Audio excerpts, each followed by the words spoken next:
Hey, welcome up to the show today, guys. This is Studio 321. I'm your podcast host, Eddie B.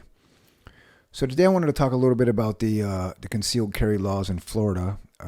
Most of you down here are going to be familiar with this already, but a lot of people up north don't know this. They changed the law in 2023, and I believe it was July 1st of 2023. It went to a constitutional carry, which means you can carry concealed without a concealed weapons permit in Florida, which eliminates the need for classes and all that stuff. Which I'm in favor of that. I mean, my family we own guns. I'm an avid gun user. I go shooting and for recreation and target practice stuff like that. So I was in favor of that because I think that, as long as you're responsible, there's nothing wrong with carrying a gun. So anyhow, there was a lot of noise out about how it was going to cause major problems in Florida, how the police were going to have all these problems with it, and it's going to make it more dangerous for everybody. And you know how that argument always goes. There's the one side that's all for it and says it's constitutional. There's the other side that says it's going to bring more crime and violence and things like that. So what I was wanting to do is kind of check in on it right now and see, where it's at. It's been about 7 months, and just want to check and see what's going on. Has it made a lot of changes? So I did some research. I've been on this for about a week. I spoke to some police officers that I know in the area to get their take on the situation, how they felt about everybody being able to carry now, obviously lawful carry, but there's more guns out there now. So the officers that I spoke to, I think the consensus between all of them is they didn't really mind that the law changed. It really hasn't affected them. I asked them if they've been affected in any negative ways by it, and they said no. They said basically that when the law first changed, they just put it in their mind that there will be more armed people out there. But that it wasn't a big issue as long as everybody followed the rules. And which I believe, because hey, people who follow the rules that are armed aren't the ones you have to worry about anyways. And we all know that. It's an old argument, you know what I mean? So as far as talking to the cops, they didn't seem to have any problems with it. It's funny because I actually, I know a whole bunch of police officers in the area, and some of them I've spoke to about it already just to get their take. But I actually got pulled over on my way home from work one night. This was about 3 weeks ago, and this is what really sparked the idea for me to do this show. So I got pulled over, and my tail light was out, and I didn't realize it because I have those automatic lights, and if you don't have it on auto, your rear lights won't come on. So I'm driving home with my headlights on, and my rear lights were off because it's a car that I don't normally drive. However, getting back to the story, so I get pulled over, and I thought as I was getting pulled over, I was like, this is the first time I've been pulled over since the law changed. I wonder if it's going to be any different. I kind of was wondering. I don't want to say I was nervous, but it brings a little tension to you. You're thinking, okay, how's this officer going to react, and how's it going to go? So, anyways, I get pulled over. Comes up, asks me for all my stuff. I was polite, gave him my information. He asked me if I knew I was pulled over, and I didn't because I never speed. So he told me, and I was like, he actually laughed and asked me. He said, "Do you have your automatic lights on?" And I said, "No, it's not on auto." He said, "Yeah, your tail lights are out." So that was quickly corrected. But he said, "Do you have any weapons in the car?" And I said, "Yes, I do. I have my pistol in the car." And he said, "Okay, I had my license." He said, "Can you do me a favor? Would you step outside the car while I go run your license? Since you have a weapon in the car, I would appreciate that as a courtesy." And I said, "No problem, man." And so I got out, and look, that to me, that is being courteous. I understand that part. Like, I'm sitting in the car with a weapon. He knows I have a weapon. That it makes his job easier, puts his mind at ease a little bit. And he was nice to me. so I get out and I'll just, I'll extend a courtesy back. So I get out, I wait, he comes back, gives me my stuff back, and I'm about to be on my way, and I stopped and I said, "Hey man, let me just let me ask you a question." I said I do a little podcast, and I'm just curious about the law changes and stuff like that. And he said, I was asking him, I said, how did he feel about it? And he said, look, and I thought it was pretty profound. He said, look, you see the way our transaction went? And I said, yes, it was very nice. I said, you were very nice. I was very nice. He said, as long as everybody's cool, he said, there's no problem. There's never a problem. He goes, you treat me with respect, I treat you with respect. He goes, you have to understand at the end of the day, I have a job to do, and I'm going to do the job. I said, and he said, whether you're nice or not. And I said, no, I respect that and I understand. He said, so, it can go this smooth every time. If people are nice and they just treat us with respect, we treat them with respect. We get whatever, out of the way that we need to get out of the way, and we move forward. He goes, I don't have a problem with people being armed. He goes, the only problems I ever have is if bad guys are armed, because the good guys, I don't worry about them. And I thought that was pretty profound coming out of his mouth. And so yeah, I just wanted to throw that in there. So, I thanked him, and then I was on my way. Which, that also goes back to the other argument. I understand about the cop-citizen relationship. Just remember, they're under a lot of pressure. They have a lot going on, man. So, if you're nice to them, they're going to probably, I'm going to say 95% of the time, be nice to you. There's a few jerks out there. There always is. In every line of work, there's jerks. You go to a restaurant, you run into a waiter who's a jerk. You just never know. So, again, man, just remember when you're out there dealing with them, they got to deal with you as well. So, but anyway, so moving on from that story. So I really wanted to look into and see if there was any increases in murder or whatever. So here's what I found. Now, obviously, this is a very political subject, and it always is. And both sides, they're always trying to manipulate some kind of statistic in there to make it look like whatever they're saying, okay? So I clicked on, I was doing some research, and I was looking up negativity in Florida, any problems that had come up with the new changes in law.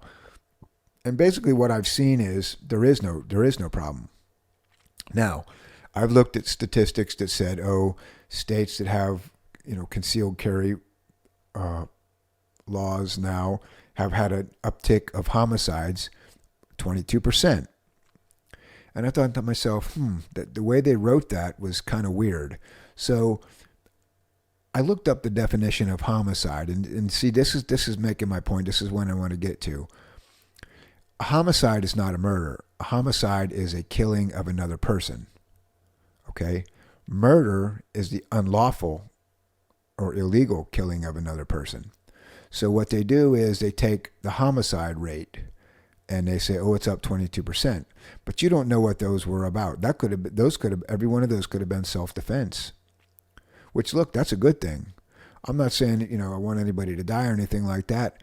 But if someone defends themselves using a pistol because they're allowed to carry the pistol now, or a weapon, they defend themselves successfully against a robber or whatever, or violence of some sort, that's a good thing. But what they do is they lump that in and they write it in as homicide, because most people don't understand that homicide, murder are not the same thing.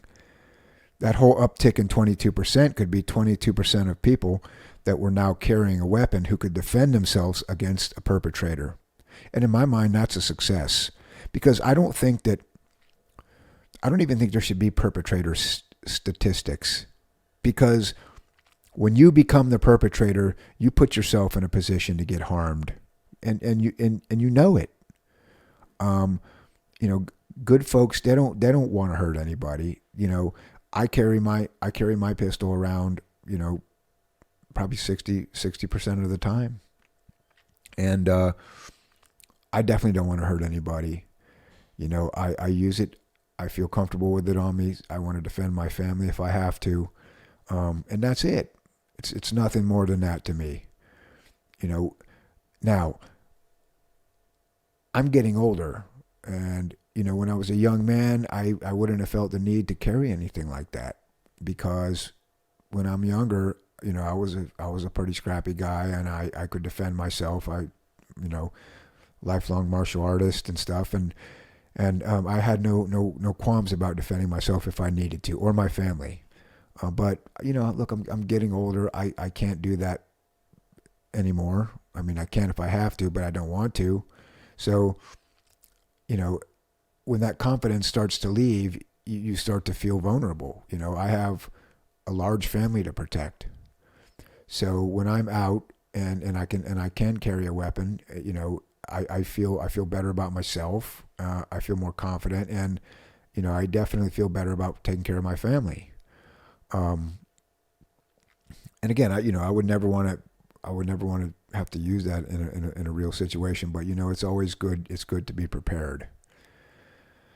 So, so yeah, so I was. It's going back to those statistics again. So that what they're doing is they're skewing them to make it look like there's a lot more people out there getting murdered, and but it's not. It's not real.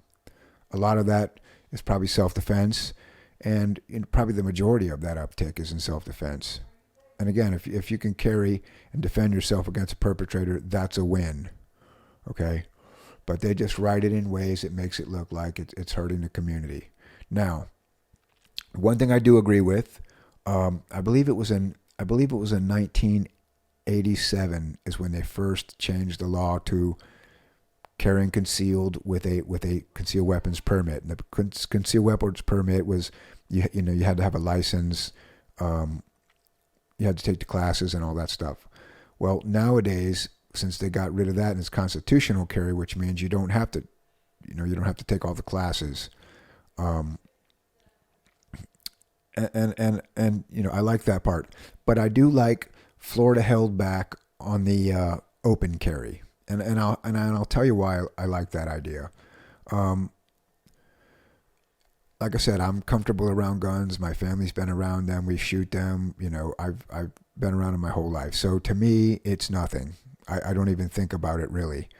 But I do understand that there's a lot of people who don't own guns. They're nervous around guns, and look, you could say that's stupid or that's silly or whatever, but it's true. And you don't want nervous people around weapons, because they do weird stuff, they make mistakes.